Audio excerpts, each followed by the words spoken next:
Pagi, Assalamualaikum warahmatullahi wabarakatuh. Alhamdulillah kita bertemu lagi di Studio 165 di dalam SQ World. Ini adalah podcast saya yang pertama setelah sekian lama kita muncul di dunia YouTube, dan hari ini kita akan mulai sesuatu yang baru. Dan studio kita ada di Menara 165 Jalan TB Simatupang, dan kita berada di lantai 24. Nah, hari ini kita beruntung sekali karena kita akan ada kedatangan tamu yang umurnya mirip-mirip kamu. Usianya 33 tahun. Orang ini istimewa. Di saat banyak sekali orang flexing dan kemudian banyak korban, yang satu ini malah berbeda. Bukannya flexing, tapi low profile dan banyak berbagi. Tetapi kehebatan dan kedahsyatannya luar biasa. Perjalanan hidupnya juga sangat istimewa. Nah, karena itu kita ingin tahu siapa dia. Dia adalah Fikra. Dia adalah co-founder dari Kita Bisa. Oke. Pagi. Selamat pagi, Pak. Assalamualaikum warahmatullahi wabarakatuh, Mas Fikra. Waalaikumsalam warahmatullahi wabarakatuh. Senang sekali ketemu dan terima kasih mau hadir menjadi tamu perdana kita. Terima kasih sudah mengundang saya, Pak Ari. Sama-sama. Sebenarnya sudah lama saya dengar nama Kita Bisa. Sering sekali Kita Bisa. Udah kayaknya sudah masuk ke dalam mata, tulang, pembuluh, darah, daging, semuanya ini Kita Bisa. Ternyata inilah orangnya yang namanya Mas Fikra ya. Oke, Mas Fikra, tolong cerita nih sebelum saya mau tanya lebih jauh. Mas Fikra ini nama kecilnya apa? Lebih suka dipanggil apa? Saya dari kecil panggil Fikra, Pak. Oh, jadi nama dan tulisannya memang sama? Betul, Fikra, Fikra. Hanya itu saja? Hanya itu saja. Terus nama panjangnya apa sih? Fikra Ijaz. Fikra Ijaz? Singkat saja, Pak. Fikra Ijaz? Tadinya orang tua saya mau ngasih nama Fikra saja, tapi nggak boleh katanya di dukcapilnya ya. Harus ada nama belakang, jadi dikasihlah nama keluarga yaitu Ijaz. Itu namanya Fikra Ijaz, pertama dalam seumur hidup ketemu nama Fikra Ijaz gitu Pak. Kalau ini Budi, ini Bambang, ini Rudi, tahu tuh kalau Fikra Ijaz baru pertama itu saya dengar tuh. Ada maknanya nggak Fikra Ijaz ini? Setahu saya, kalau dari saya bertanya sendiri ke orang tua, Fikra itu dasar katanya dari fikro ya, berpikir dan ide kalau bahasa Arab kan. Wah, keren ya. Mungkin itu kenapa saya orang yang pemikir kan namanya Fikra. Kalau Ijaz? Ijaz itu saya juga baru belakangan tahu kalau di bahasa Arab ijaz ya artinya sebuah miracle, sebuah keajaiban. Jadi ya itu belakangan saya cari tahu sendiri sebetulnya ya. Akhirnya setelah jadi kitabisa.com barulah tahu bahwa ada sebuah ledakan di sana gitu ya. Baru paham Fikra Ijaz gitu ya. Alhamdulillah gitu. Semoga maksudnya ide-ide yang keluar membawa keajaiban dan berkah buat orang lain. Umur berapa Mas Fikra? Tahun ini saya 30. 30 bro, sis. Mudah banget ya. Tapi karyanya luar biasa ya. Mas Fikra, sudah keluarga, anak berapa? Alhamdulillah sudah berkeluarga, Pak Ari. Anak 2, satu 5 tahun, satu usia 2,5. 2,5? Maaf, 1,5. Oh, 1,5. Yang pertama laki perempuan? Dua-duanya laki nih, alhamdulillah dapat 2 jagoan di rumah. Dua-duanya laki. Waduh, lagi rame-rame ya. Ini lagi heboh-hebohnya di rumah. Ya. Sehat ya, nggak kena COVID. Alhamdulillah. Pernah kena? Saya belum pernah kena sama sekali, alhamdulillah. Minder saya nih. Kalau saya sudah S2 Mas Fikra. S1 Januari saya kena, S2 Januari juga tahun 2021, 2022 saya kena 2 kali ya. Tapi Mas Fikra nggak usah aman. Saya sudah vaksin 2 kali, saya sudah booster.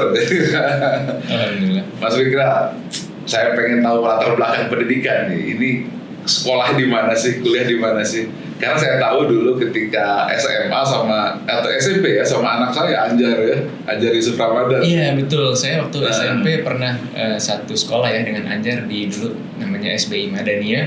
Sebuah sekolah di Parung ya. Itu persis sebelum saya akhirnya pindah ke Selandia Baru, Pak Ari. Jadi New Zealand ya? New Zealand betul. Ya mungkin saya harus berterima kasih juga sama orang tua ya, terutama bapak saya karena saya Maaf, di usia berapa ke New Zealand? Usia 13 tahun. 13 tahun New Zealand. 13 tahun ke New Zealand. Sama siapa? Bersama keluarga pada saat itu. Oh, oke. Jadi saya sampai sekarang nggak tahu alasan persisnya, tapi bapak saya punya mimpi menghabiskan hari tua berkebun di New Zealand. Sebuah gitu. cita-cita ya. Nah pada suatu ketika tahun 2004. Tahun berapa tuh berangkat ke New Zealandnya? Tahun 2004. Oke. Ada kesempatan untuk kesana. Keluarga saya diboyong lah, jadi sama anak-anaknya termasuk saya dan adik saya. Adik saya waktu itu usia 6, saya usia 13 jelang 14. Keterusan alhamdulillah. Jadi dari 2004 hingga 2012 saya tamat kuliah itu saya spend di New Zealand, Pak Ari.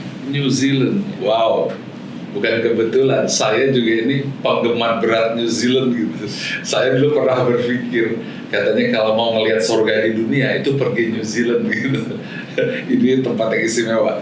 Yang utara atau selatan? Saya tinggal di kota Auckland, itu di bagian pulau utaranya, Pak. Utara itu yang indah ya? Lebih indah utara sama selatan? Kalau indah, lebih indah selatan. Tapi utara pun juga ya, teman-teman bisa nonton film Lord of the Rings misalnya untuk melihat alam New Zealand ya. Anja juga honeymoonnya di New Zealand. Gak honeymoon di New Zealand ya, Pak. Cocok honeymoon. Jadi kalau di total berapa lama di New Zealand itu? Kalau di total dari 2004 sampai 2012 itu sekitar 8 tahun. 8 tahun. Terus alhamdulillah setahun terakhir saya lahiran anak kedua di New Zealand kemarin dapat rezeki pandemi. Anak kedua New Zealand? Anak kedua kemarin saya lahir di New Zealand. Terus karena pandemi jadi bisa kerjanya kan di mana saja. Akhirnya kami 1 tahun tinggal di sana lagi.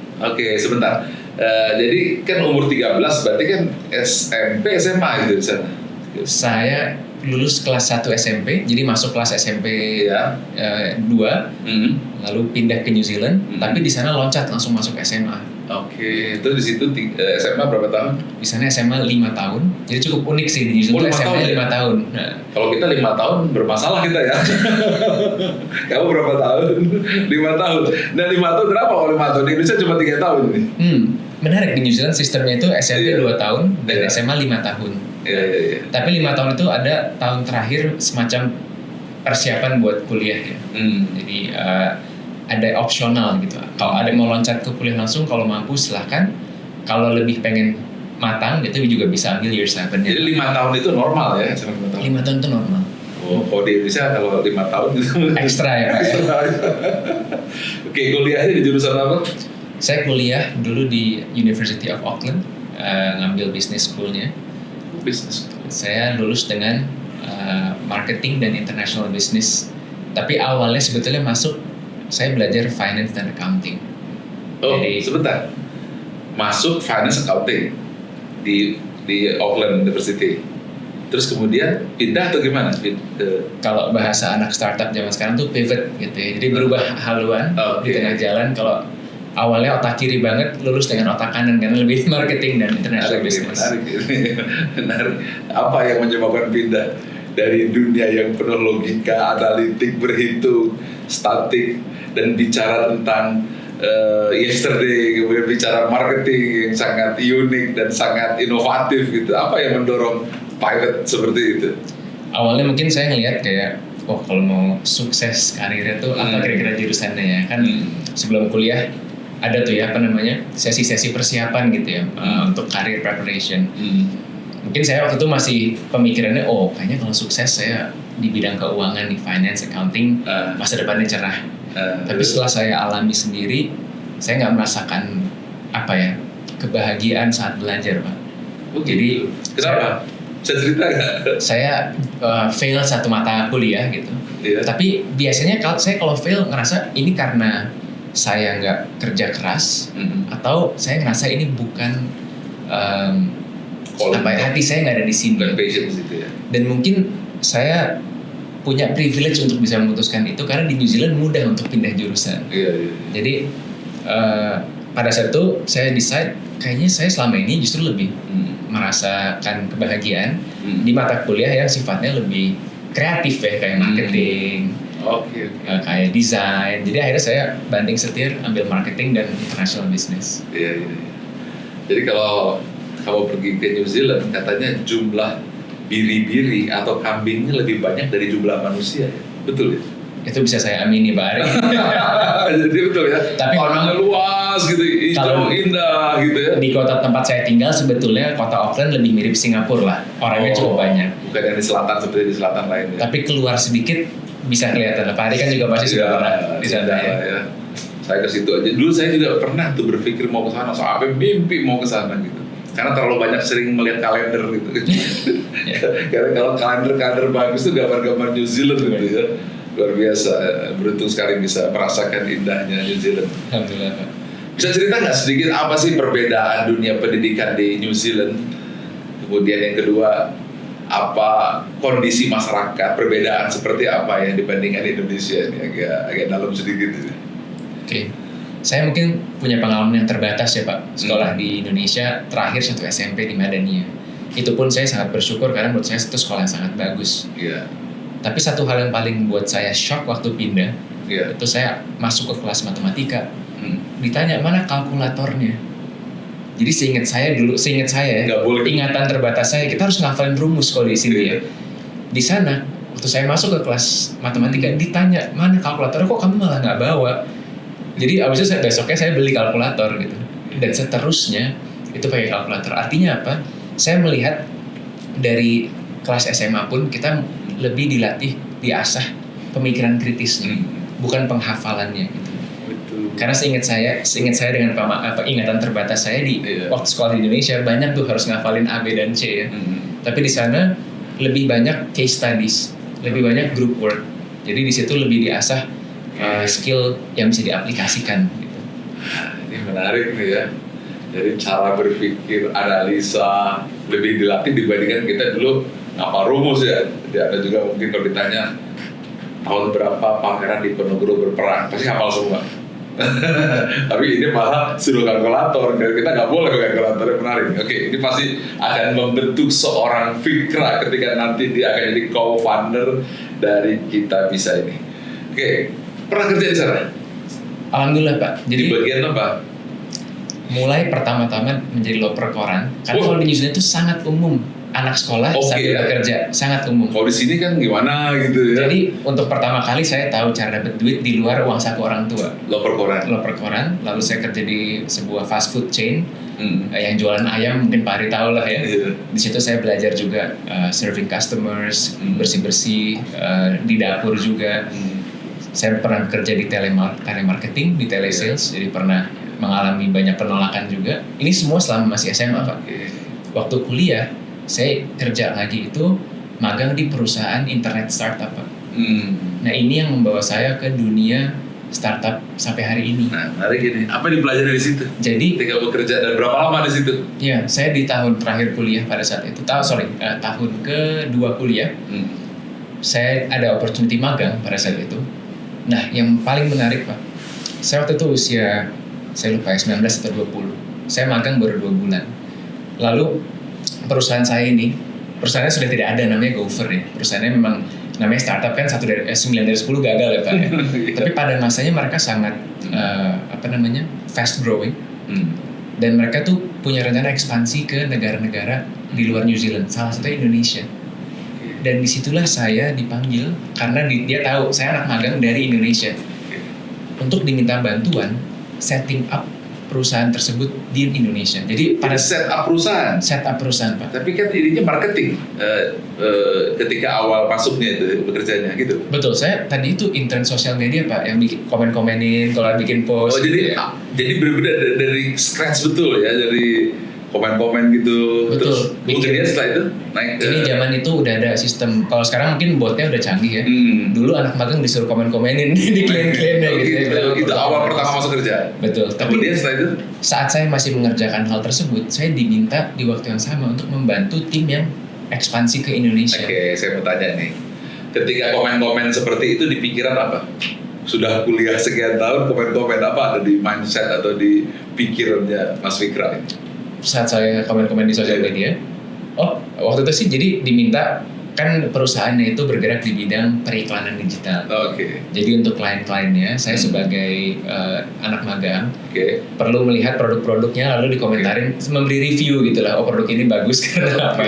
Terus setelah itu naik posisinya? Nah setelah itu saya diminta untuk membantu setup yang di Indonesia. Oke. Jadi saya kira kurang lebih mungkin berempat ya, bersama Iya. semacam country manajernya, Iya. COO-nya, lalu ada teman saya juga orang Indonesia nih berdua. Kami bertiga. Kami set up dulu telesales team di sini, dan itu buat saya pengalaman yang Di Jakarta? di Indonesia Pak. Di Indonesia? Dulu di Gatot Subroto sana. Telesales. Jadi kami set up telesales team. Oke. Saya dengan 0 pengalaman diminta untuk interview orang-orang yang sudah menjadi telesales belasan tahun. Oke, terus? Ya mungkin disitulah ya belajar untuk Oke. learning by doing ya Pak. Oke. Karena saat itu saya harus istilahnya mungkin fake it till you make it aja gitu. Iya. Berbicara dengan orang-orang yang sudah lebih berpengalaman, tapi saya juga harus memfilter mana kira-kira yang Usia berapa tuh? Saya usia 19 atau 20 Pak saat itu. 19-20 tahun dia sudah menginterview, luar biasa ya, menarik. Oke, Di sisi lain mungkin ini bisa dilihat sebenarnya eksploitasi anak magang Pak. Anak magang ya. Tapi paling tidak dibayarin tiket pulang ke Indonesia. Lumayan kalau saya diinterview sama anak umur 19 tahun gitu ya, diinterview. Oke. Seperti apa itu telesales, perusahaan yang dibangun saat itu? Jadi ini Ya. sangat menarik ya, karena pada saat itu mungkin dengan kesotahuan saya juga, saya bilang muda Indonesia tidak ada telesales. Tidak ada. Tidak terlalu works pada saat itu untuk jualan produk yang tidak kelihatan, iklan. Mungkin kalau jualan. Seperti apa telesales? Jelaskan sedikit nggak? Oke, jadi kami dulu perusahaan itu menghubungi UKM Oke. untuk memasang iklan Oke. di direktori bisnis digital. Jadi buku kuning Pak, tapi digital. Oke. Nah ditambah layanan di atas itu ada layanan iklan Google Pak. Waktu masa-masa awal Google Ads, Google AdWords. Ini tahun 2011. 2011 berarti FB IG belum ngetop tuh ya? FB sudah, IG belum ada. Belum ada IG. Belum ngetop. FB pun masih barang baru banget kan ya? FB itu masih website banget. Website belum banget ya. ya. Oke, Ya, terus? nggak ada TikTok, nggak ada. Nggak ada gini-gini tuh nggak ada. Itu belum masalahnya Pak. Oke, terus? Jadi, nah di situ saya baru kebuka dulu, saya googling gitu ya. Adanya toko bagus, ada Tokopedia baru awal gitu ya. Dulu ada beberapa nama-nama yang masih sekarang udah menjadi unicorn, decacorn. Dulu itu masih awal-awal. Jadi masih ngelihat awal mereka kecil ya? Dulu kami riset gitu, kami membandingkan gitu. Oke. Karena kami direktori, mereka itu kan marketplace. Oke. Nah saya dengan kapasitas saya sebagai anak magang memberikan rekomendasi. Sepertinya kalau di Indonesia butuh yang seperti ini. Orang tuh pengen selesai belanjanya. Tapi mereka punya their own hypothesis ya Pak ya. Jadi akhirnya lanjut dengan model bisnis yang tadi direktori bisnis dan iklan. Berapa tahun itu di situ? Nah saya jadi menariknya karena masih magang dan masih kuliah. Iya. Ibaratnya di kloter pertama sih 3 bulan ke Jakarta nih, setting up tim, melatih orang-orang untuk bisa jualan. Setelah berapa tahun di New Zealand? Itu 2011. Saya udah dari 2004 jadi sudah 7 tahun di New Zealand. 7 tahun di New Zealand baru buat set up perusahaan baru gitu. Oh, kalau perusahaannya sendiri ini umurnya mungkin baru 2-3 tahun Pak. Oh, oke. Tapi saya bekerja untuk mereka 3 bulan. Oke. Lalu saya dikirim ke Indonesia 3 bulan lagi. Oke. Sempat saya diminta, kamu nggak usah lanjut kuliah lah, karirmu lebih bagus di sini. Oke. Saya bilang, wah itu kurang ajar sama orang tua namanya. Karena saya tinggal 1 tahun lagi, jadi saya pulang ke New Zealand. Saya itu pulang New Zealand. Saya selesain kuliah. Oke. Terus itu perusahaan telesales? Masih lanjut di Indonesia. Dilanjut oleh mereka? Lanjut oleh mereka, saya tetap kerja di kantor Perusahaan yang sama? Di perusahaan yang sama, tapi ganti divisi lagi. Kalau di sana bidangnya apa yang di New Zealand? Nah, sekarang balik lagi ke New Zealand. Saya balik lagi ke New Nah, Zealand. bidangnya apa? Dan waktu itu saya seperti sales operations. Jadi saya mengevaluasi kinerja tim sales di Indonesia. Itu direct sales, marketingnya atau marketing sales atau seperti apa sales yang? Jadi melalui telepon Pak. Telesales. Telesales telepon. Oke, Tapi menariknya yang dijual barang yang nggak kelihatan Pak, iklan. Apa itu? Barang iklan. Contoh seperti apa nih? Saya ditawarin coba nih. Misalnya lo Pak Ari gitu. Ya, Pak Ari kan punya bisnis ESQ, training. Itu saya travel lah gitu. Pasti akan ditanya, Pak Ari masih siap nggak mendapatkan customer baru? Mana ada orang yang bilang saya nggak mau customer baru gitu. Oke, coba saya ditanya. Gitu. Pak Ari masih punya aspirasi buat menghandle customer lebih banyak? Iya dong. Alhamdulillah kalau gitu kami punya jalannya nih gitu. Oh ya, gimana caranya? Nah, Pak Hari sudah pernah dengar belum yang namanya Google AdWords? Oh, saya jadi tertarik. Oh, ini saya udah lama sekali. Langsung aslinya keluar ya. Aslinya keluar. Baru 1 kali pertanyaan saya goyang ini. Wah, ini udah mulai kelihatan bakat-bakatnya. Saya ingin kamu belajar dari nol bagaimana perjalanannya sampai nanti kita akan lihat bagaimana dia akan bisa buat sesuatu yang fenomenal. Itu kita bisa sebagai co-founder, tapi kita ikuti, jangan sampai ada nggak ikut. Ajak teman-teman Anda follow dan lihat, Anda akan belajar bagaimana start dari bawah dan akhirnya membuat sesuatu yang luar biasa. Ya, kita lanjut lagi. Oke, jadi di New Zealand balik lagi. Nah, itu ditawarkan seperti itu, bagaimana tuh yang direspon oleh pasar saat itu? Ya, di Indonesia satu pasarnya sulit Pak. Sulit saja. Kenapa? Ini hal yang sebetulnya saya sudah duga pada saat itu ya. Orang-orang di telepon bilang, oke, saya mau. Oh gitu. Apakah mereka bayar? Mereka tidak bayar karena di telepon. Oh gitu. Tidak merasa terikat. Kalau saya deal nih, saya mau. Terus apa langkah berikutnya? Oke, saya mau. Nah, jadi pada saat itu mereka itu apa ya? Saya melihat karena kebetulan kuliahnya international business ya. Oke. Di situ kan diajarkan bahwa perlu ada strategi lokalisasi, memahami budaya dan behavior di marketnya. Saya sudah bilang market Indonesia tidak ada kredit card, itu nggak banyak yang punya. Apalagi UKM, usaha UMKM. Jadi kalau di New Zealand orang itu ngebacain kartu kreditnya, di telepon mau, maka ditutup salesnya, closing di situ, selesai. Di Indonesia tidak ada kartu kredit. Cara pembayarannya bagaimana? Bank transfer.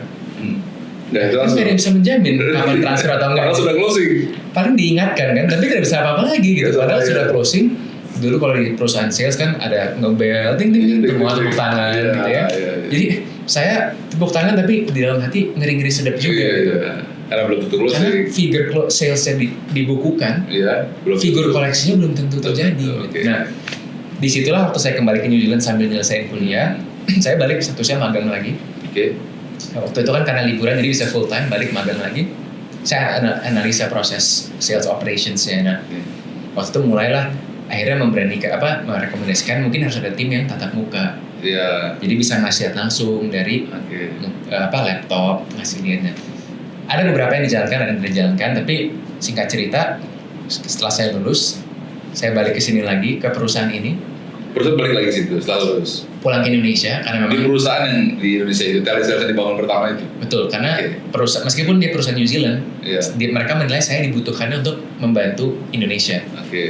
Tapi saya umur berapa saya itu? Saya lulus tuh umur 2012, berarti sekitar 10 tahun yang lalu. Berarti 20 balik lagi ke 21 ya, 21. Saya balik lagi, tapi di situ saya udah punya semangat yang beda. Saya udah merasa kayak saya mungkin so tahu Pak, tapi merasa udah cukup belajar nih cara running a company.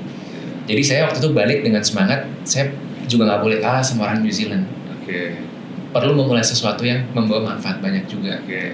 Nah di situ baru mulai tuh istilah startup.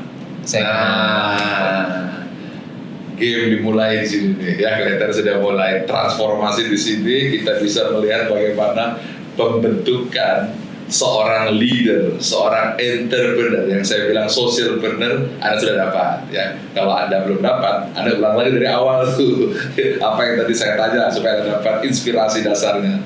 Sekarang ini ada sebuah lompatan ya. Nah berikutnya nih, Anda kan menjadi co-founder gitu ya. Ya kita bisa. Kemudian Anda juga kenal dengan Mas Timi.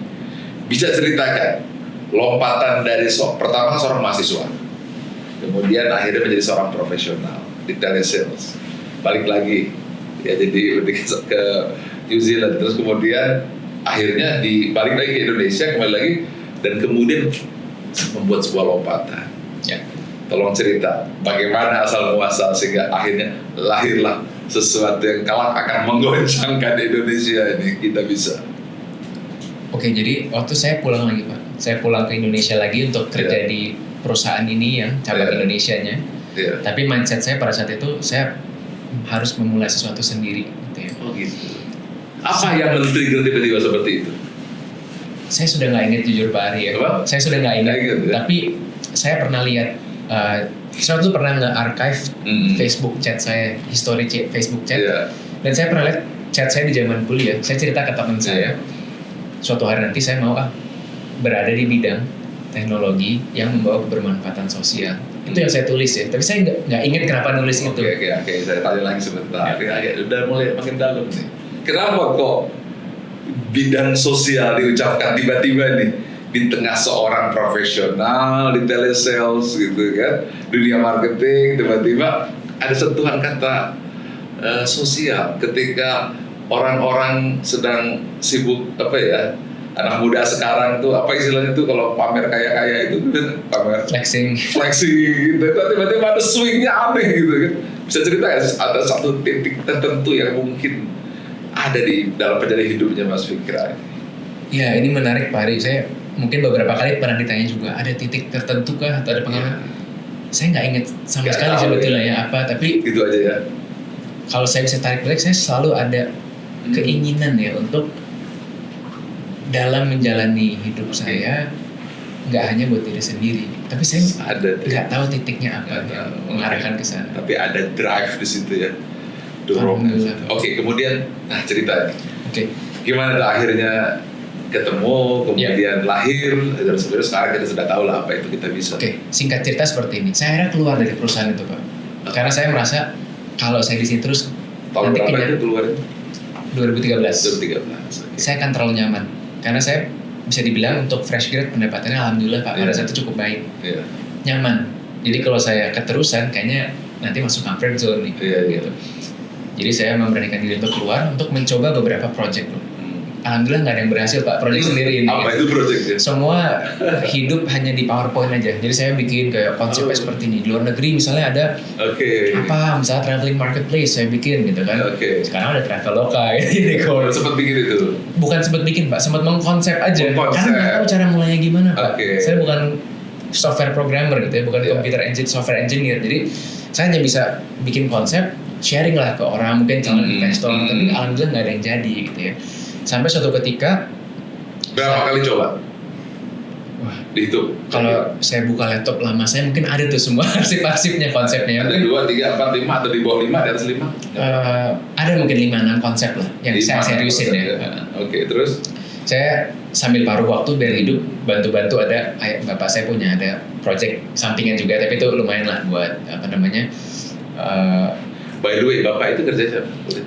Bapak saya itu dulu punya biro iklan. Oh, biro iklan. Lalu dia punya PR consulting. Jadi ketika di sana di New Zealand sudah ditinggalkan. Jadi ke New Zealand apa yang dikerja Bapak? Agak mundur sedikit ya. Oke. Jadi pertama kali ke New Zealand ditinggalkan biro iklannya. Lalu ya kerja sedapatnya. Tapi sempat waktu saya masih kuliah, mereka pulang lagi untuk melanjutin bisnis di sini. Mungkin nabung lagi ya. Sekarang sudah permanen pensiun di sana. Jadi ini perlu saya tanya supaya kita tahu darah yang mengalir di Mas Fikra ini apa gitu ya, supaya kamu tahu. Kita mulai makin mendekat nih kepada lahirnya bayi yang disebut dengan kita bisa ceritakan lagi, apalagi ceritanya. Nah dari situ saya itu waktu kuliah bisa dibilang flatmate ya, tinggal satu tempat apartemen dengan anak-anaknya dari Profesor Renald Kasali kebetulan. Jadi kami teman bermain. Anaknya Prof Renald. Iya. Nah, Timi atau Al-Fatih Timur, partner saya sampai hari ini di Kita Bisa itu adalah murid dan Pak Renald. Lalu bekerja untuk Pak Renald. Nah, Timi lah yang waktu itu diberi challenge sama Prof Renald untuk memulai sesuatu yang waktu itu kan eranya digitalisasi. Ayo bikin something yang digital dan memberikan social impact. Karena Prof Renald ini juga kan salah satu yang dia sering endorse adalah konsep social entrepreneurship ya. Iya, betul. Nah, saya tahu-tahu mungkin karena main sama anak-anak ya gitu. Jadi kadang baca bukunya juga gitu.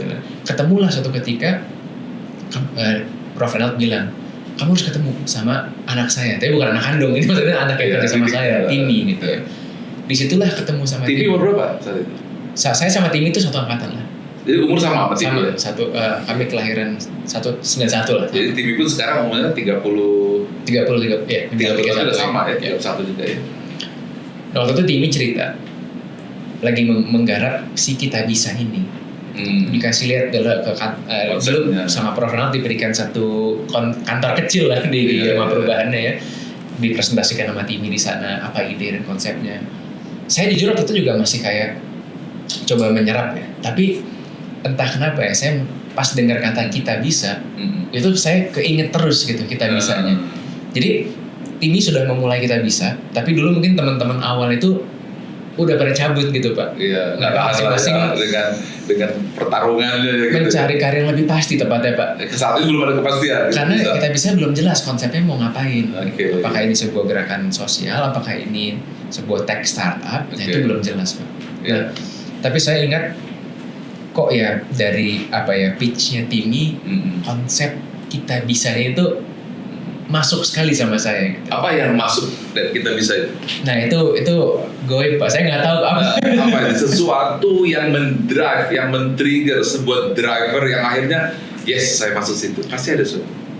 Mungkin kalau saya reflect back ya Pak, ada rasa frustrasi, terutama karena saya melihat negara sendiri dari luar ya. Ketika saya di luar negeri itu ada rasa frustrasi, kenapa Indonesia negara yang tidak dikenal. Oh, teman-teman saya tahu banget Vietnam, Thailand, tapi Indonesia nggak dikenal di even other Southeast Asian countries tuh tahu, Malaysia, Singapura. Indonesia paling bisa dibilang paling tidak dikenal. Padahal di New Zealand, padahal bangsa yang besar sekali. yang paling dekat sebelah di situ New Zealand. Padahal tetangga. Australia New Zealand kan tetangga ya. Jadi ada rasa frustrasi. Apa yang bisa saya banggakan dari negeri ini gitu ya? Ya mungkin ini kenaifan saya pada saat itu atau kurang tahu, kurang kenal ya. Tapi spirit kita bisa tuh rasanya kayak oke, kalau itu emang ini kita harus rame-rame nih kalau mau buat sesuatu yang berisik ya untuk Indonesia ya, berisik dalam hal positif ya Pak ya. Jadi mungkin itu yang waktu gitu ya. Iya, ayo kita hebohin tapi hebohinnya hal yang positif karena bukan heboh-heboh flexing gitu ya. Ya, bukan heboh-heboh yang kita suka lihat ada di inilah ya, akun-akun gosip gitu ya Pak ya. Nah itu sih yang mungkin bikin saya kayak, padahal saat itu juga saya masih belum jelas gitu ini mau kita di situ mau arahnya kemana. Tapi secara fundamental prinsip bisnis crowdfunding Pak Ari di tahun-tahun itu contoh di luar negeri cukup banyak yang asik kayak Kickstarter, Indiegogo itu mereka memberi banyak contoh. Project-project kreatif tuh didanai oleh masyarakat. Jadi ada yang bisa bikin film, ada yang bisa bikin game. Itu didanai. Ada yang bikin smartwatch sebelum ada iPhone namanya. Sebelum Apple bikin Apple Watch-nya sendiri tuh, zaman itu di Kickstarter didanain. Nah kita tuh punya semangat. Wah Indonesia juga bisa nih, apalagi kita kan budayanya gotong royong Pak. Nah itu mungkin salah satu faktor yang bikin saya mantep ya ketika Timmy ngajak, ayolah kita seriusin berdua. Toh there's nothing to lose. Kalau ini nggak bekerja, ya let's go back to work. Kita bisa kerja lagi lah. Tahun berapa itu? Tahun 2014. Saya tanya lagi nih. Pasti sesuatu ada yang men-trigger gitu ya. Yang membuat kita berdua lah, dan kemudian tadi saya ngeliat tuh ketika saya interview ke situ kan energinya tiba-tiba muncul, passionnya tiba-tiba beda gitu ya kalau kita bisa melihat gitu bagaimana perbedaan itu. Apa sih yang menggerakkan dan kemudian mendorong sehingga let's make it happen dan kita akan terjun ke situ bersama dengan Timmy. Tadi kan sosial, kedua saya ingin bangsa saya sejajar gitu dikenal. Apalagi yang paling men-trigger dan akhirnya bertahan sampai hari ini. Kalau kan Pak Ari mungkin tahu ya ada 16 personalities tuh MBTI, salah satu tes personality ya. Nah saya dan Timmy itu kebetulan sama karakternya. ENFP, yaitu traitnya tuh campaigner, tukang kampanye. Jadi apa yang membuat kita semangat tuh ketika bisa mengkampanyekan sesuatu yang inspiring ke orang. Itu jadinya karakter kan ya, behavior. Betul. Nah terus waktu itu saya lihat di kita bisa tuh di footernya bagian bawahnya Timmy naruh quote di websitenya. Bangsa ini kenyang perkataan, haus perbuatan.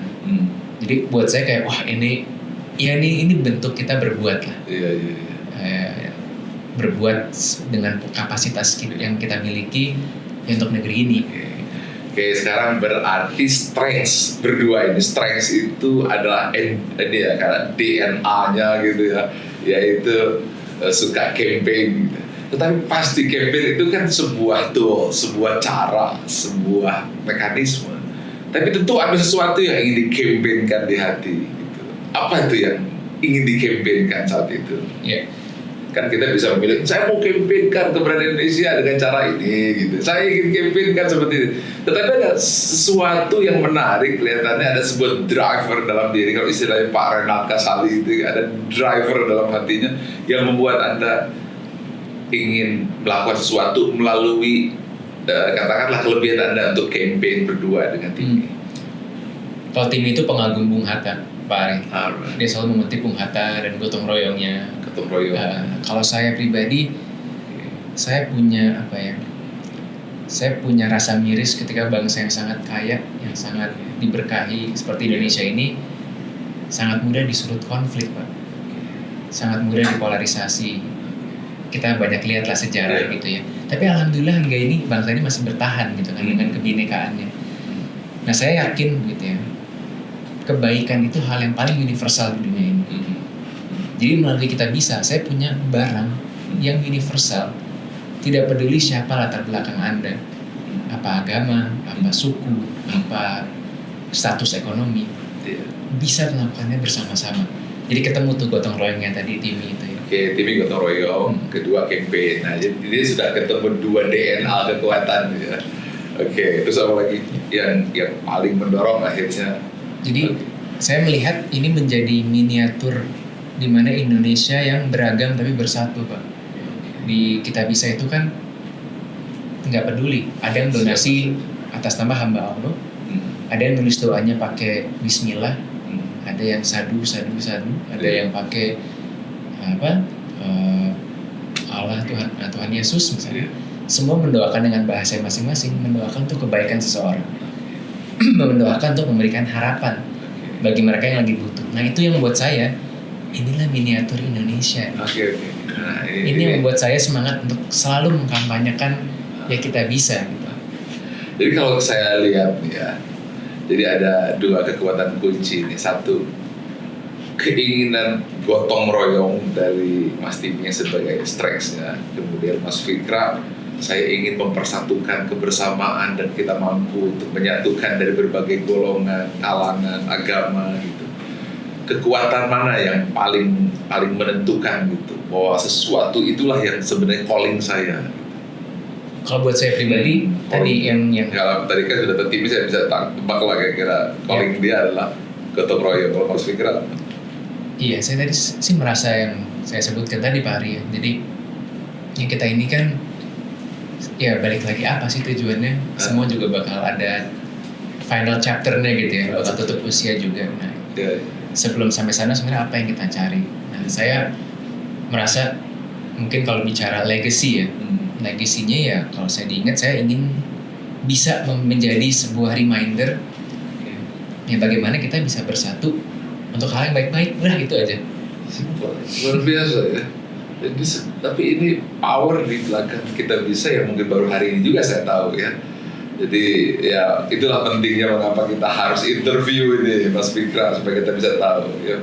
Baik, apa sih pentingnya kata bersatu untuk seorang Mas Fikra?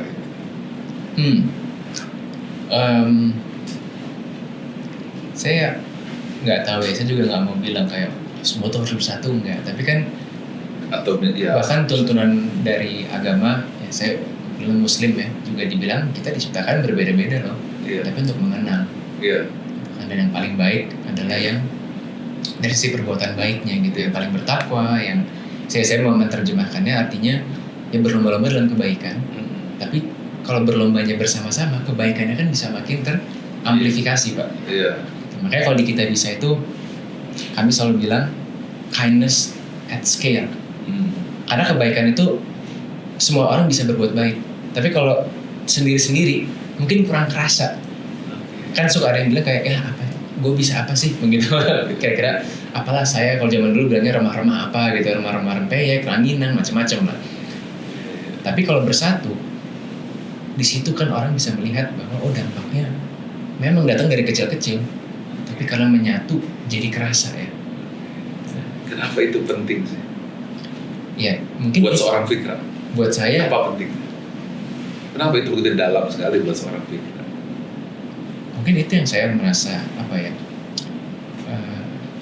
membuat saya menjadi bahagia ya ketika melihat kita sebagai manusia yang punya perjalanannya masing-masing, tapi bisa mengesampingkan apa ya, mengesampingkan identitas, mengesampingkan ego, perbedaan, dan bisa menggandeng tangan sama saudaranya untuk melakukan hal yang bermanfaat, yang baik.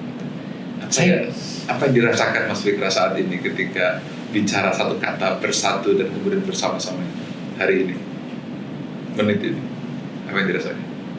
Saya merasa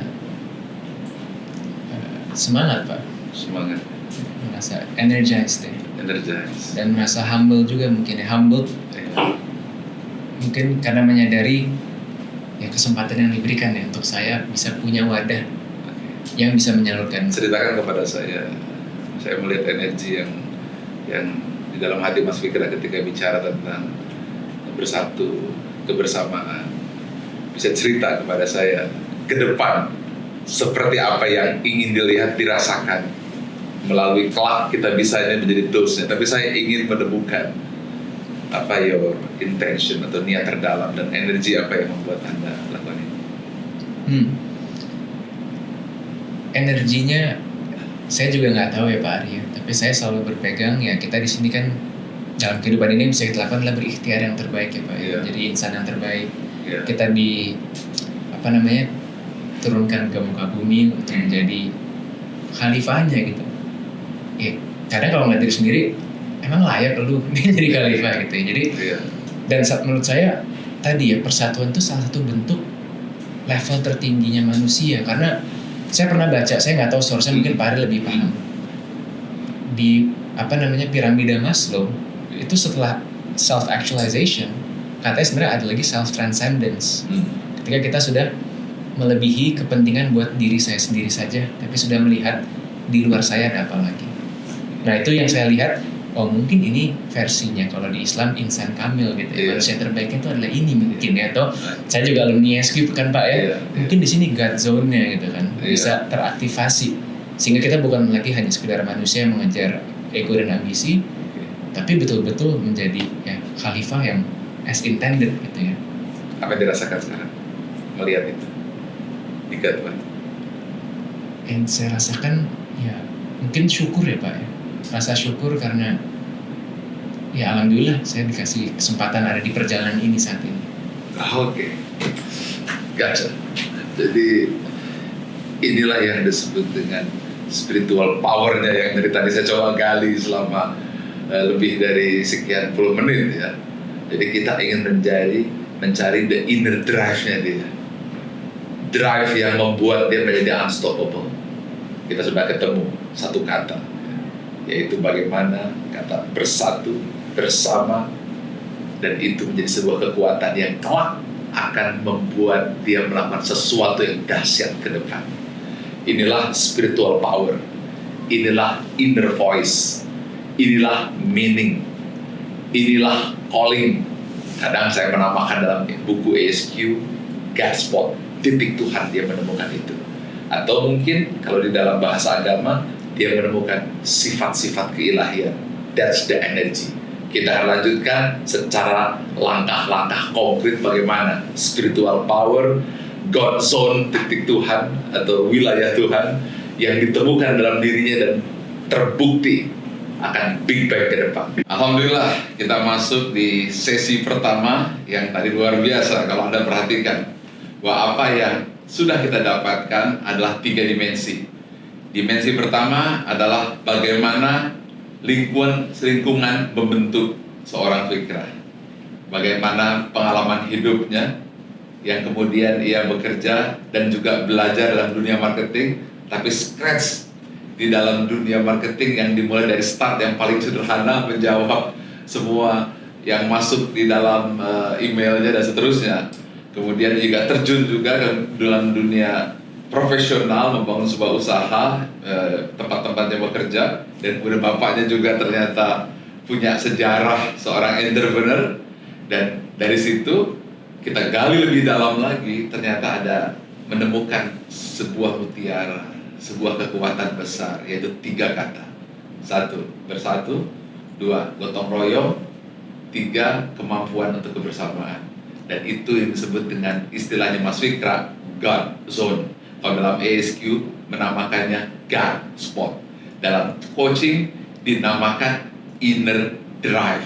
Kalau dalam buku ASQ, Inner Voice. Inilah spiritual power yang membuat dia menjadi unstoppable, tidak bisa dihentikan, tetapi penuh dengan meaning, penuh dengan makna yang disebut calling.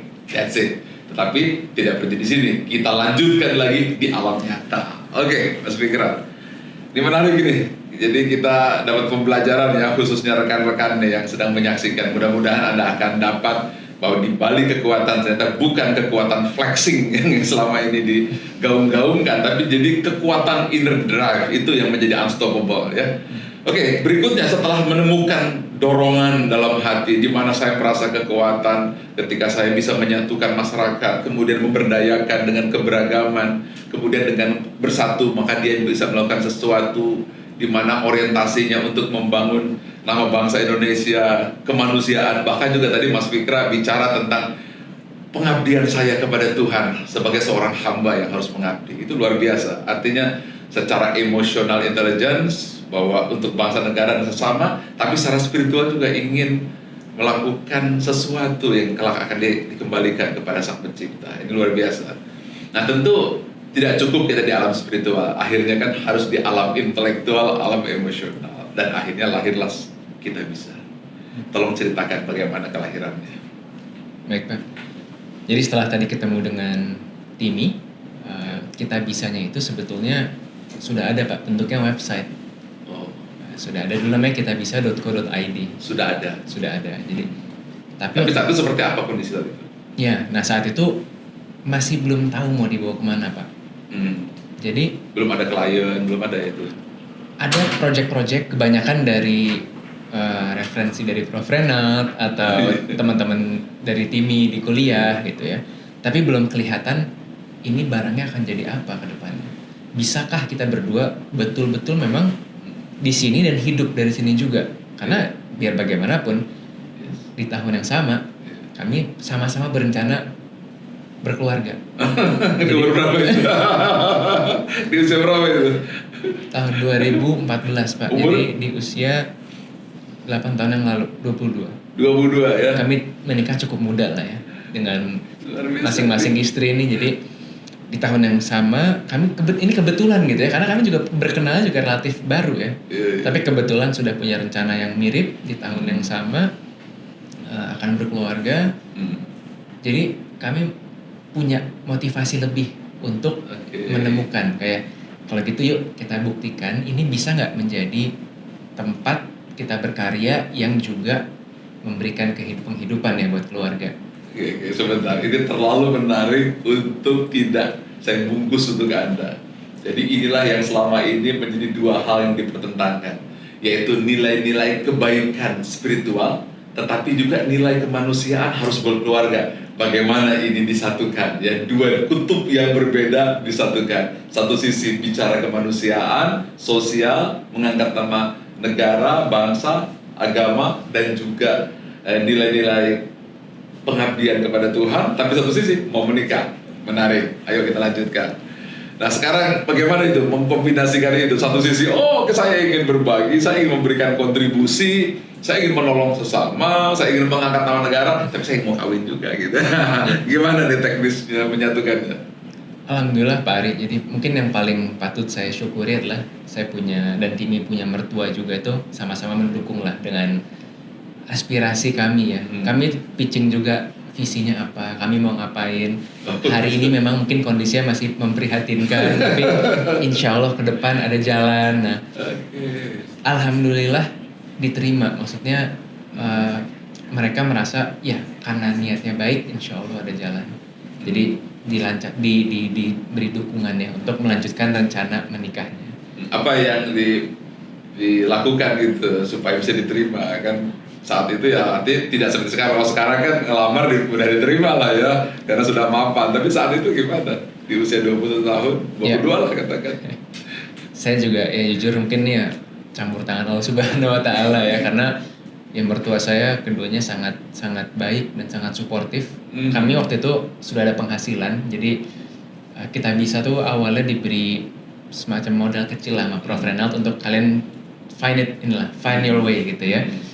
Jadi tidak tanpa penghasilan, ada penghasilan minimalis untuk setidaknya bisa nafas gitu ya.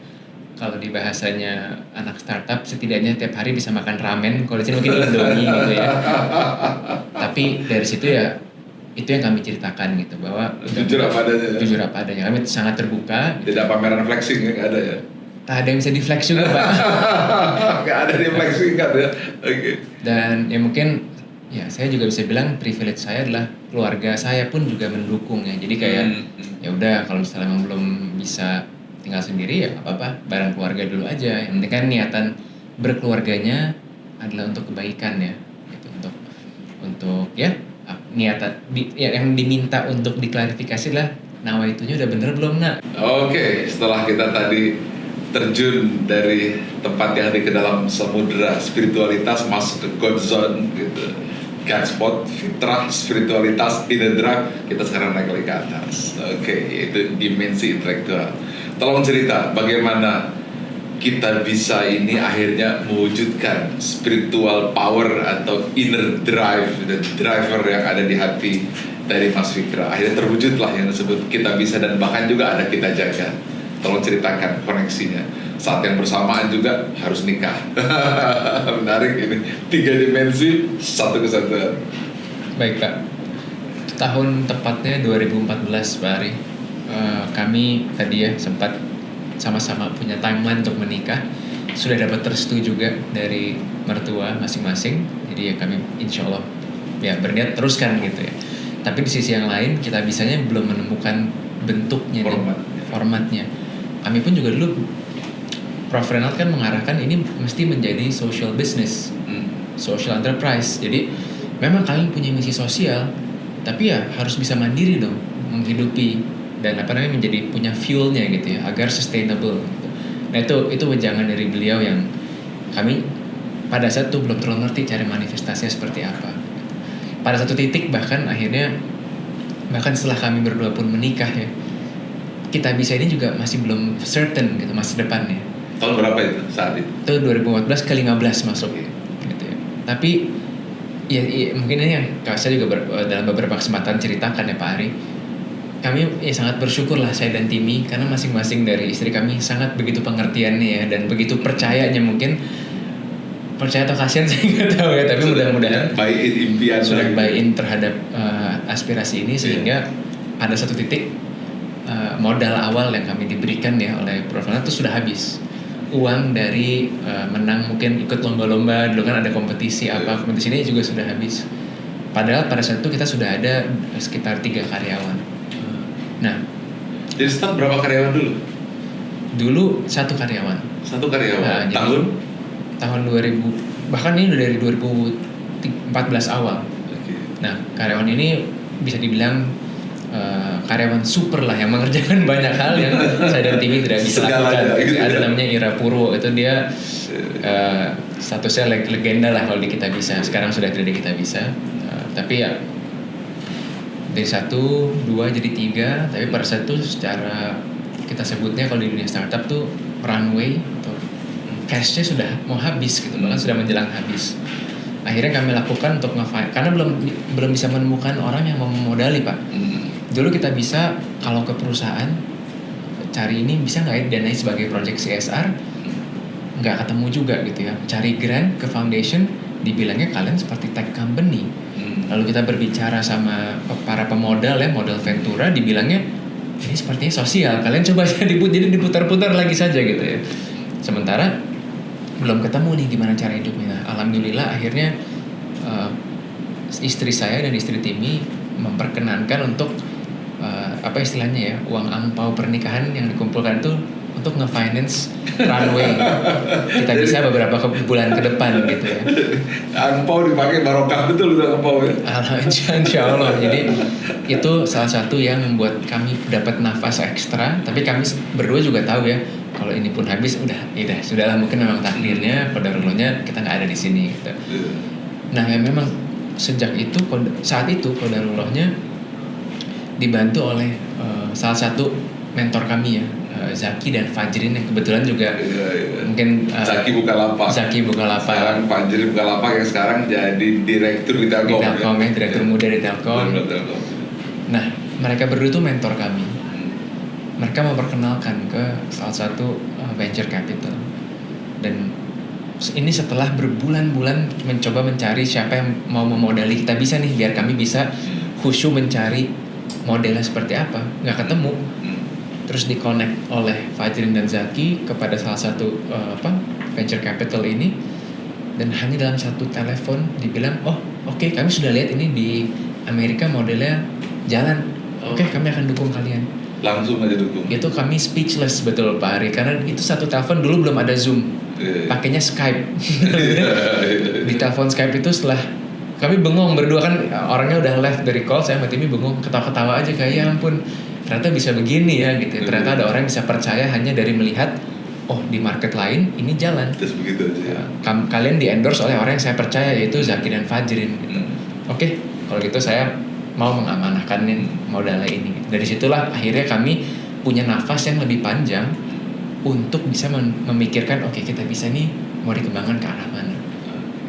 Kira-kira di gitu, situ mulai masuk. Itu berapa lama setelah puasa? Apakah sempat habis gak tuh uang ampau pernikahannya itu? Alhamdulillah tidak Pak. Jadi nggak sempat habis. Alhamdulillah, jadi baru jalan 2 bulan dari sejak masuk, itu masuk. Jadi ya itu. Oke. Nah kemudian di situ sudah mulai kebentuk belum di format pikiran akan seperti apa kita bisa? Jadi yang kami miliki saat itu adalah website Pak. Website di mana orang bisa menginisiasi penggalangan dana. Tapi masalahnya Pak Ari, pada saat itu orang bikin penggalangan dana berekspektasi kita bisa yang datengin dananya. Padahal kami itu platform. Jadi saat itu mesti melatih masyarakat tentang cara berkampanye. Nah, itu gimana effort untuk merubah mindset itu kan seperti mendorong bulldozer mogok gitu kan. Gimana itu? Dan di kala itu Pak, belum ada zaman seperti sekarang transaksi digital pakai e-money, belum ada. Jadi orang susah sekali ketika dengar donasi online, maksudnya apa? Saya harus buka website dulu, isi formulir, terus saya harus ke ATM juga. Jadi sebenarnya nggak beda jauh sama donasi tidak online gitu, malah lebih repot. Nah jadi pada saat itu kami hal pertama yang kami lakukan adalah kita harus walk the talk Pak. Kita harus mengalami sendiri dulu cara berkampanye. Nah pada saat itu Prof. Renald memberikan kami koneksi ke Palang Merah Indonesia, dulu Pak Yusuf Kalla ya. Kami membuat satu program bersama menggalang bus donor darah, tapi patungan dari masyarakat. Itu yang project pertama yang kami menjadi kampanyenya juga sekalian. Kampanye pertama, katakanlah trigger pertama itu. Bisa dibilang seperti itu, kampanye besar yang kita tuh skin in the game, kita yang jalanin nih kampanyenya. Jadi nggak hanya, jadi sebelumnya kan bingung kenapa ya orang masukin penggalangan tapi nggak digalang dananya gitu. Mereka berharap uangnya datang saja. Akhirnya kami pengen punya pengalaman pribadi sendiri ya. Nah bikinlah project bus donor darah. Jadi mungkin Pak Ari pernah lihat bus donor darah PMI biasanya disponsori oleh perusahaan. Nah ini kami mengajak masyarakat sehingga barang siapa yang berdonasi, wajahnya, fotonya akan ditampilkan di bus donor darah itu nanti. Luar biasa, mulai ketemu formatnya ya. Kita lanjut terus. Ternyata tidak semudah itu Pak. Meskipun idenya nampak oke gitu ya, tapi di jalan gak mudah ya. Apa tantangan yang dialami? Iya, alhamdulillah kampanye banyak yang dukung Pak. Kayak kami kerjasama waktu itu sama beberapa artis ya, influencer. Pada saat itu yang saya ingat ada Edi Brokoli, ada Maudy Ayunda, ada beberapa pihak lah yang mau mendukung. Tapi tidak semudah itu mengajak orang. Apa tantangan yang dihadapi? Tadi tantangan pertamanya orang belum familiar sama yang namanya berdonasi secara online. Itu tidak biasanya kan cengklengan gitu kan saat itu ya. Itu bahkan 2014 itu Gojek belum ada aplikasinya. Belum lahir Gojek saat itu. Gojek sudah ada sebagai call center. Tapi belum ada aplikasi yang kita pakai sekarang ini gitu ya. Jadi habit orang di dunia digital juga masih belajar nih, masih merangkak gitu ya. Sehingga kami baru menyadari sesusah itu ternyata ya kampanye. Tapi alhamdulillah ya kita jalanin terus gitu ya. Perlahan akhirnya terkumpul tuh 525 juta rupiah untuk membeli satu mobil bus donor darah. Itu sebuah kemenangan lah saat itu ya. Itu luar biasa yang berdampak kepada kepercayaan diri. Bus donor darah yang dicapai dengan berdarah-darah. Tetapi menjadi sebuah pencapaian pertama gitu ya. Sebagai tim kami Tahun menjadi- berapa itu? Itu tahun 2016 tercapainya. Apa yang didapatkan secara mental saat itu? Yang didapatkan kami ya menjadi rasa syukur terbesar Oke. kami saat itu ya, di titik itu kayak alhamdulillah akhirnya proyek yang udah hampir setahun ini terdanai gitu ya. Tapi bayangkan Pak, satu program 1 tahun mendanai. Satu ambulans.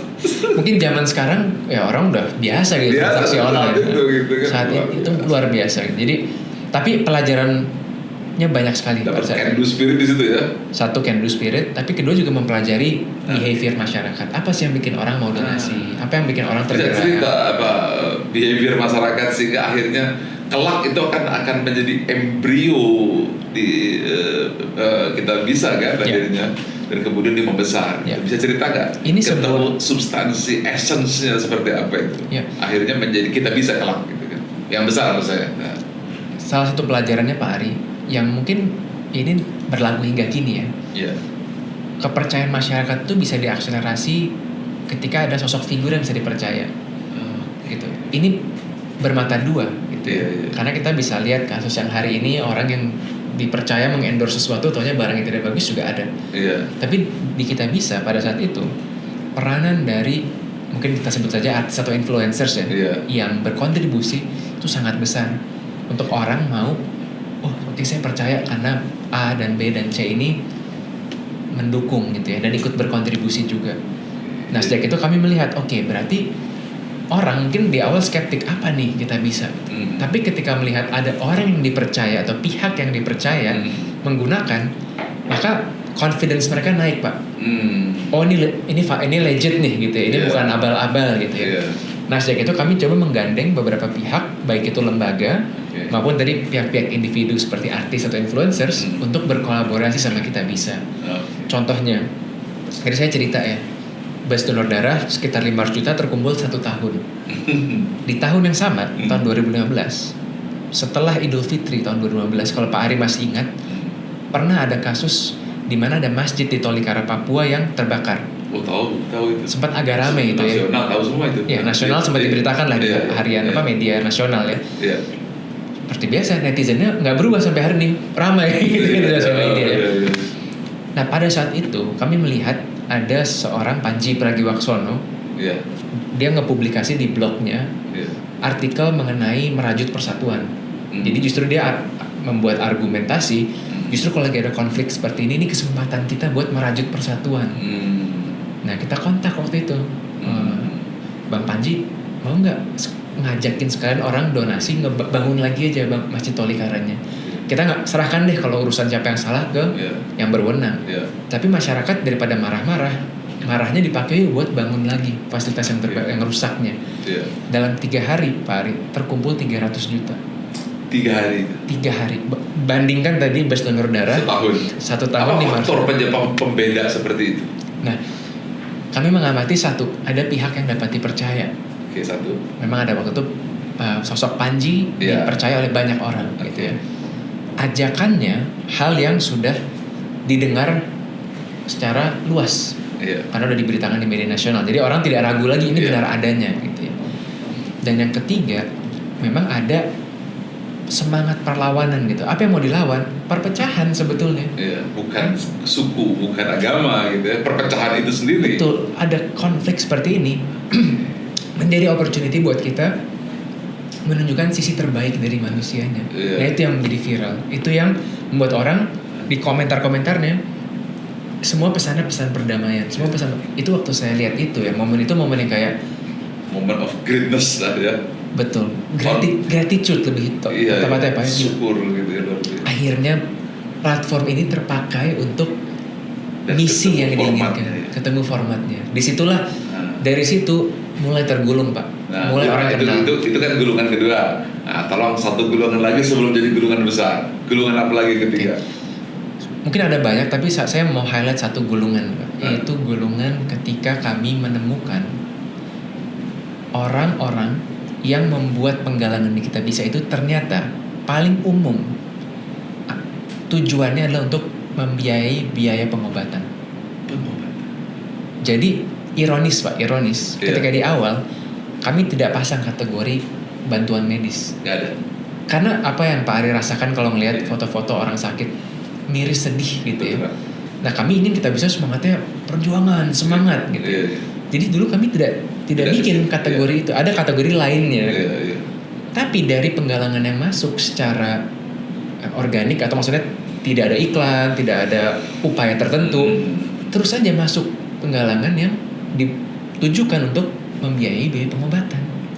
Nah akhirnya kami mendalami ada apa sebetulnya, bukannya ada BPJS, bukannya ada fasilitas-fasilitas gitu ya.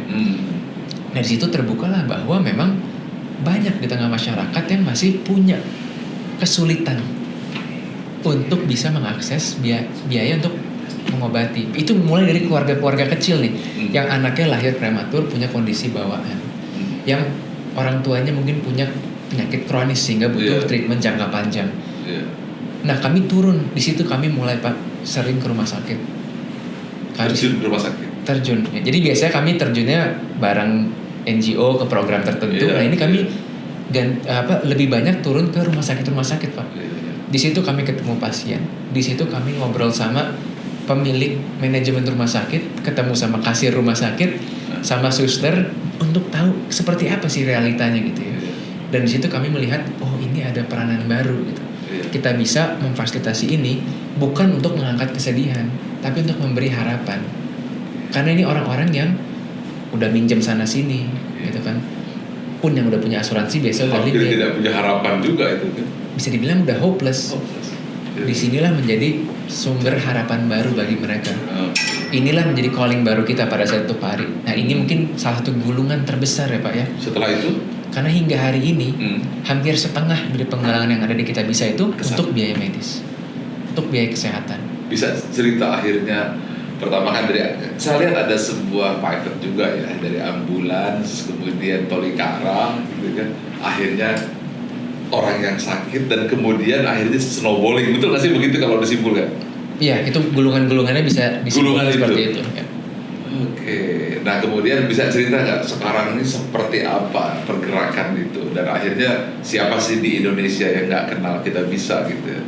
Dan hampir semuanya begitu ada masalah, kami sudah di Kita Bisa, begitu ada masalah pergilah ke Kita Bisa, kalau ingin bantu pergilah Kita Bisa. Akhirnya branding itu sedemikian kuat itu. Bisa cerita akhirnya sampai di titik hari ini seperti apa hari ini? Yang hari ini nih, achievement hari ini. Alhamdulillah ya Kita Bisa melalui banyak highs and lows ya juga ya Pak ya. Kami, tapi kalau dilihat hari ini ya perasaan yang ada hanya rasa syukur kalau dari saya pribadi. Karena melihat sekali lagi platform yang tadi diawali dengan prihatin gitu ya, kita nggak tahu apa masa depannya seperti apa, hari ini mendapat amanah dan kepercayaan dari banyak sekali orang. Sudah milik masyarakat. Dari masyarakat. Milik umat. Itu yang membuat. Jadi pelayan umat dan masyarakat.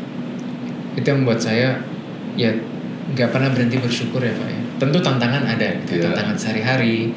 Tapi rasa syukur ini yang menjadi tadi mungkin bahasa Pak Ari, unstoppable energy kalau buat saya. Unstoppable and meaningful energy. Betul. Karena ya balik lagi, kalau hari ini justru yang saya yang mendapat inspirasi dari apa yang ada di Kita Bisa. Iya, sudah terbalik ya.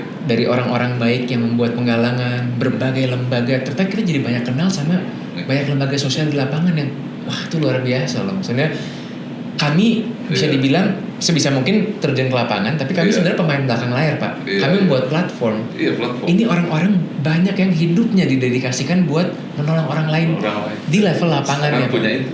Nah kami menjembatani mereka dengan orang-orang yang tidak punya waktu, gitu ya, mau bersedekah, ketemu nih jadinya kan, tetap masing-masing dalam kapasitasnya Pak, berbuat baik dalam kapasitasnya. Posisi.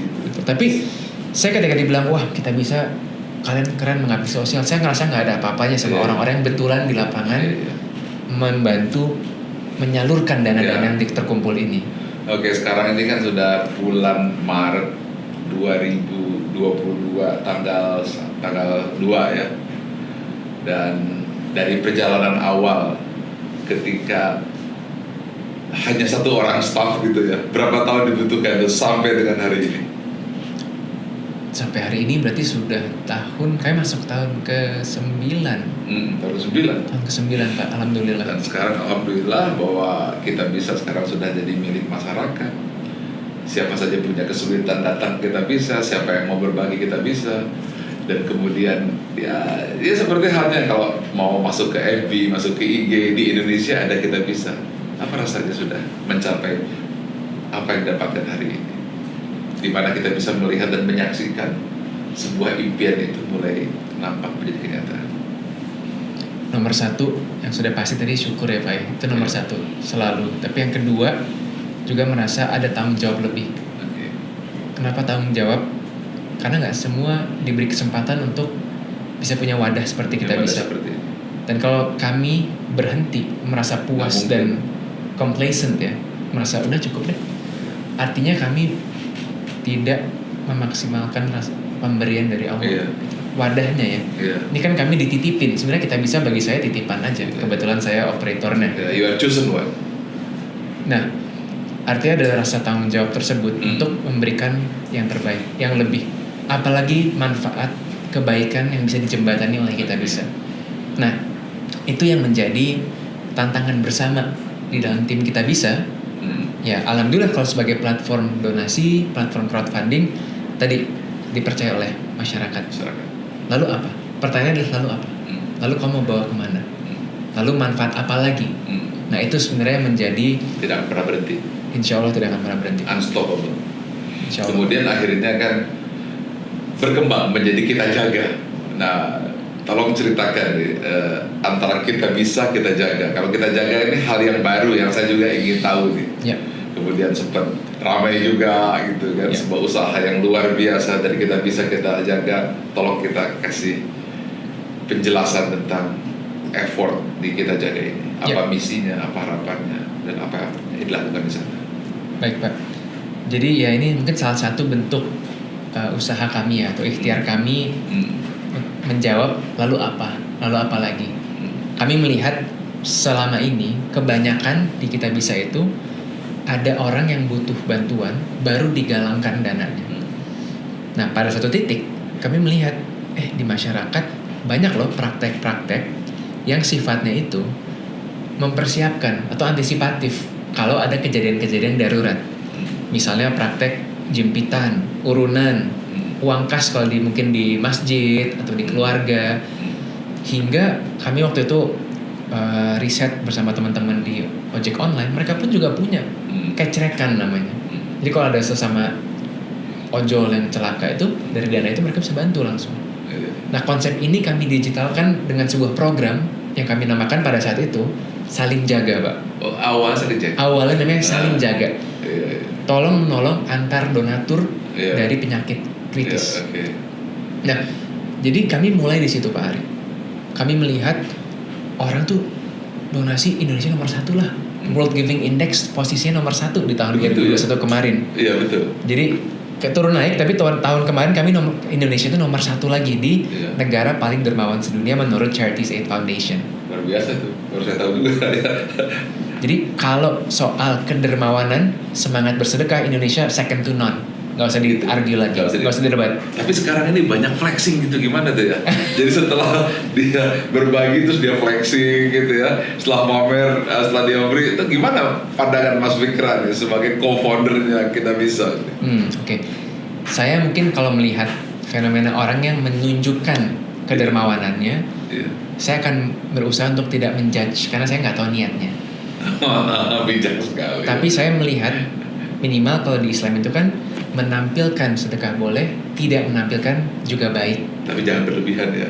Tapi ya kembali ke masing-masing individu apa tuh nama itunya. Saya pribadi lebih condong yang tidak menampilkan. Itu private matter between saya dan Tuhan.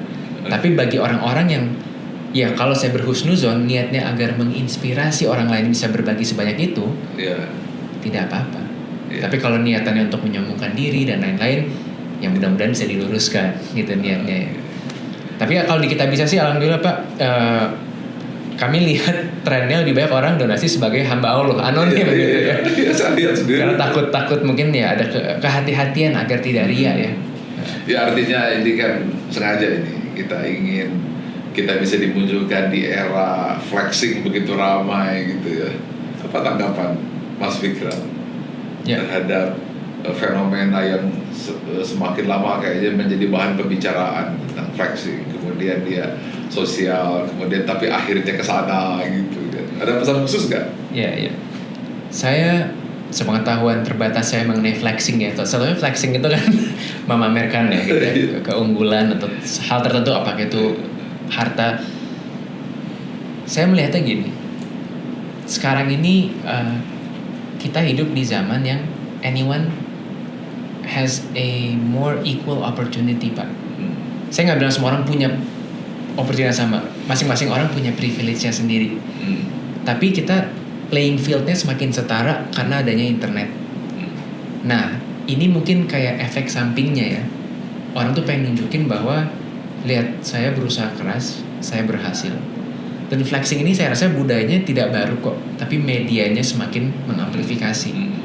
Kalau dulu ya di zaman MLM gitu kan, ada itu sudah ada juga. Iya, dipamerkan ya, testimoni ya. Hari ini mungkin media-medianya memungkinkan untuk semakin mentereng lagi. Gitu. Nah, sekali lagi, kalau semangatnya adalah untuk mengajak bersama-sama bisa sukses, saya rasa ya, mari kita bijak mengambil pesannya. Jangan menjadi konsumen yang terus iri, yang terus depresi karena melihat orang-orang sepantaran udah jauh lebih sukses. Nah, sekarang pertanyaan yang boleh dibilang menuju yang terakhir. Sudah 9 tahun hingga hari ini kita sudah menjadi bagian masyarakat. Sudah menjadi kehidupannya masyarakat. Seperti hidup tanpa Instagram rasanya nggak mungkin lah, tanpa FB. Begitu juga sudah mulai hidup tanpa kita bisa bagaimana nasib orang-orang yang nanti harus berobat dan sebagainya. Nah, tetapi kan yang namanya inner drive, spiritual drive, itu tidak akan pernah berhenti, akan terus menuju Tuhan yang Maha. Akibat perjanjian kepada Tuhan sebelum kita lahir ke muka bumi kan. Akhirnya drive itu saya yakin bahwa di usia muda sudah mencapai 30 tahun tentu masih ada sebuah gambaran harapan. Tolong ceritakan kepada saya apakah 2 atau 5 tahun lagi. Ceritakan kepada kita apa yang ingin dilihat, dirasakan, didengar di tahun 2025 kita bisa dan kita jaga. Oke, kalau ini berarti spesifik untuk kita bisa dan kita jaga ya. 2025 ingin seperti apa yang dilihat dan ingin dirasa dan ingin didengar. Ya, mungkin sebelum itu saya kalau boleh ditur sedikit, saya akan mulai dari diri saya pribadi dulu nih, karena saya adalah seorang suami dan ayah juga ya. Jadi kalau melihat ke depan, saya selalu mulai dari lingkaran terkecil peranan saya sebagai kepala keluarga. Nah, yang mudah-mudahan ketika anak saya ini mungkin udah usia SD, gitu kan, saya tetap bisa menjadi role model, orang tua yang baik, yang teladan, sehingga ini bisa saya aplikasikan juga ya di dunia profesional saya. Nah, kalau bicara kita bisa atau tadi ya kita jaga, ya sebenarnya kita bisa lah ya, kita jaga itu adalah produknya kita bisa. Saya melihat begini Pak Ari, satu hal yang apa ya, kalau bisa diambil keywordnya kita bisa itu apa? Ya adalah aksi kebaikan yang dilakukan secara kolektif tadi ya, gotong royong, yang menghasilkan ada pihak yang terbantu. Nah ini itu sebetulnya kami melihat tidak hanya terbatas pada interaksi donasi, sedekah atau zakat saja, tapi bisa juga diaplikasikan ke berbagai interaksi lain. Nah, harapan saya dan aspirasi kami di Kita Bisa, spirit yang sudah kami bangun di dunia Ziswaf ini ya, donasi, sodako, wakaf, zakat, ini bisa kita aplikasikan di dunia-dunia yang tidak se-obvious itu Pak. Contoh kenapa tadi kita jaga asuransi. Hari ini orang kalau mikir asuransi, apakah Pak Ari memikirkannya adalah bisnis yang sosial, yang filantropis? Iya. Kebanyakan orang pasti tidak memikirkan seperti itu. Tapi saya yang belakangan ini baru belajar, melihat ternyata esensinya sama, tolong menolong. Sebetulnya esensinya sosial loh. Spiritualnya sangat dapat. Sekali lagi tidak melihat latar belakang, semua berkumpul untuk saling membantu. Nah, ini langkah-langkah yang ingin kami lakukan Pak Ari agar spirit tadi ya, yang mungkin kalau di awal tadi saya Timi punya idealisme, sekarang termanifestasi jadi Kita Bisa, dapat teraplikasi di lebih banyak interaksi-interaksi keseharian kita, tidak sebatas di donasi. Oke, sekarang anggaplah tercapai ini yang ada di gambaran. Saya yakin bahwa dulu kan ketika awal hanya dengan satu staff, kemudian pinjam angpau istri, tentu saat itu sudah ada big picture tentang kita bisa. Nah sekarang terbentuklah di bulan pertemuan hari ini, Maret 2022, katakanlah 5 tahun ke depan, katakanlah 10 tahun ke depan, ya. Akhirnya your dreams come true, okay? Your vision become obvious, seperti dulu pernah dilakukan dan kejadian, tetapi di kurva S kedua it happens. Saya ingin tahu what you feel ketika itu nanti terjadi. Semua impiannya, semua imajinasinya, semua harapan yang diucapkan terjadi another 5 or 10 years. Bisa dilihat apa yang dilihat. What happened? Kalau di Kita Bisa, kami punya mission statement. Kita Bisa itu creating a kinder world. Kinder ya. Kinder itu lebih baik dalam arti semua elemen itu bisa dibikin versi lebih baiknya. Nah, ini kami jadikan mission statement karena kami lihat ini bisa menjadi statement yang melebihi usia saya dan Timmy. Kalau saya Timmy nggak ada, mudah-mudahan organisasinya akan terus memegang terus mission statement tersebut ya. Selama kita meyakini ada hal yang bisa dilakukan dengan lebih baik, ada sebuah bisnis, ada sebuah interaksi yang bisa dibuat versi lebih baiknya, maka disitulah Kita Bisa akan selalu relevan dan akan selalu mencoba mencari jawaban dan solusi yang lebih baik. Nah, perasaan saya kalau Kita Bisa 10 tahun masih staying true terhadap mission tadi, tentu bersyukur, karena artinya ya it's just not about the people founding Kita Bisa. Kita Bisa sendiri menurut saya it's beyond me. Saya kebetulan tadi ya dapat amanah oleh Allah Subhanahu Wa Taala, sama Timmy ikut mencetuskan. Tapi mudah-mudahan ya ini menjadi wadah yang longer than umur usia saya. Ya, terakhir nih pertanyaan. The end of the day, Kita Bisa sudah begitu besar, and that time you have to leave this world. Pernyataan apa yang akan disampaikan atas seorang founder yang bernama Fikra at the end of your life, dan Kita Bisa sudah jadi sangat besar? Apa yang dilihat, apa yang dirasakan, dan kalimat terakhir apa yang diucapkan sebelum say goodbye to the world? Oke, menarik. The no more tomorrow, Kita Bisa sudah mencapai visinya. It's time for you to see your God. Iya. Ucapan terakhir kepada family, kepada semua anggota Kita Bisa, silakan sampaikan.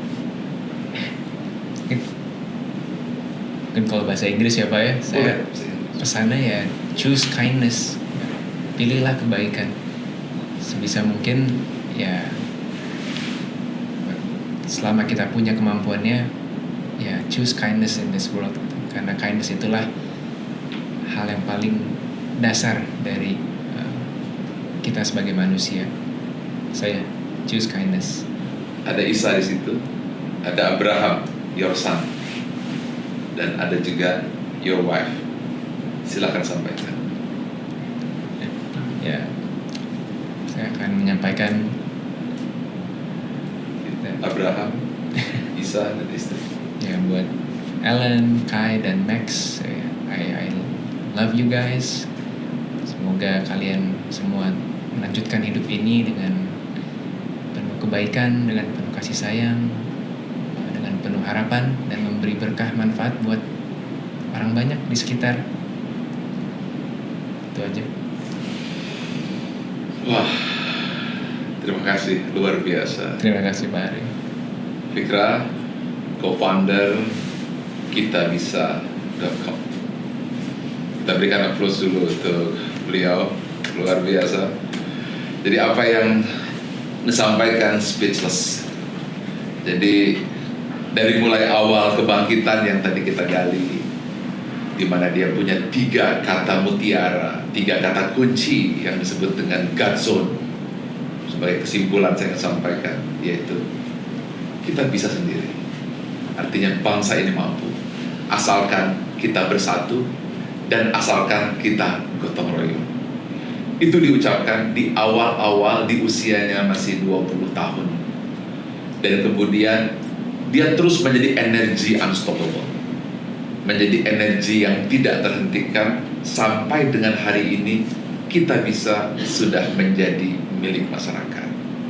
Kita bisa melihat bahwa ketulusan hati, spiritual power, inner drive, yang kalau boleh saya simpulkan, itu adalah 3 sifat Tuhan dalam Asmaul Husna, yaitu berjamaah, al-jami, memberi manfaat, an-nafi, dan bersatu al-ahad, hidup dalam jiwanya, lalu membangun energi kita bisa dan tak pernah berhenti sampai kapanpun, hingga menjadi kinder, sebuah misi untuk terus memberi kebaikan kepada sesama. Kita bisa belajar bagaimana perjalanan seorang Fikra di usia muda mampu menemukan bukan hanya sekedar untuk mendapatkan uang atau flexing yang sampai terjadi, tetapi bagaimana hidup memberi arti, hidup memberi manfaat, dan hidup dengan the higher purpose. Mudah-mudahan kita bisa kita jaga sebagai anak perusahaannya, Fikra dan Timi, terus maju memberikan manfaat untuk Indonesia. Anda semua generasi muda yang menyaksikan ini, kita bisa belajar, lahirkan 1000 Fikra, 1000 kita bisa, dan kalau boleh 1000 lagi pengusaha-pengusaha muda yang berjiwa sosial tulus ikhlas. Dengan cara seperti inilah Indonesia emas akan tercipta. Terima kasih Mas Fikra. Terima kasih Pak Ari. Salam untuk keluarga, Terima kasih. sukses selalu. Kita salaman gaya jaga jarak. Oke, terima kasih. Ya, assalamualaikum warahmatullahi wabarakatuh. Sampai bertemu di episode berikutnya.